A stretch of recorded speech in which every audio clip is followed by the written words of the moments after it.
Sylvester Mofokeng, a notorious criminal in South Africa, was born in Soweto, Orlando, in 1972. Growing up with a single teenage mother, he faced a tough childhood. His father, who had been arrested before Sylvester was born, came into his life when he was 13. Lacking a father figure, Sylvester was drawn to the gangsters in his community, who flaunted jewelry, nice cars, beautiful women, and expensive clothes. This glamorous lifestyle pulled Sylvester into the world of crime. In 1987, a journalist snapped a picture of 15-year-old Sylvester burning a truck delivering bricks.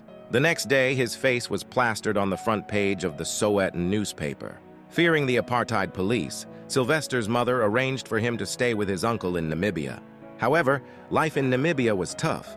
Struggling with the language and the lifestyle, Sylvester to survive before returning to South Africa. Back home, Sylvester dove back into crime until he was finally arrested. In Johannesburg High Court, he was found guilty of 12 murders committed between April and June 1995, along with charges of housebreaking, robbery, attempted murder, and unlawful possession of arms. He was sentenced to life plus 70 years for the first murder, with additional sentences totaling 10 life terms plus 145 years. But this harsh sentence only fueled Sylvester's resolve to escape. Sylvester hatched a daring escape plan with his girlfriend's help.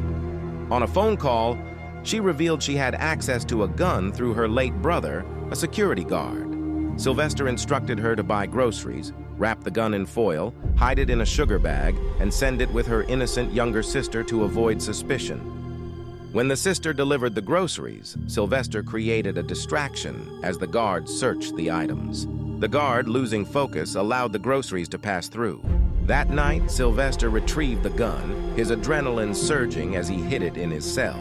Sylvester's escape plan involved two accomplices. Let's call them Jacob and Steve. When Jacob nervously leaked the gun's existence to the guards, a raid ensued but failed to find it. Knowing Jacob had snitched, Steve advised Sylvester to confront him.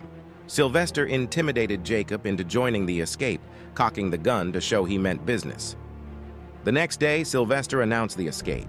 Producing a stolen key, he handed knives to Jacob and Steve, then smoked crystal meth for courage. They escaped during the guards' lunch break. At the gate, Sylvester threatened two guards, securing their cooperation. They passed through reception unnoticed, reaching the visitors section.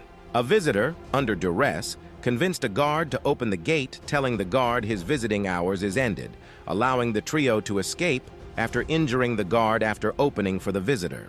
As prison cars and vans chased them, Sylvester fired back, creating a diversion for his friends. He ran through a field to Mondeor, Johannesburg neighborhood, encountering a Rottweiler that wanted to bite him. A single shot sent the dog fleeing. Sylvester hid in the dog's house, passing out from drugs and waking late in the day. He then hijacked a woman, forcing her to drive him to Soweto, where he took her car, but left her money for a taxi to go back to Mondeor. This dramatic tale of Sylvester Mofokeng, filled with danger, cunning, and audacity, underscores the lengths to which he went to avoid capture, embodying the life of a relentless and notorious criminal. For part 2, please like and subscribe.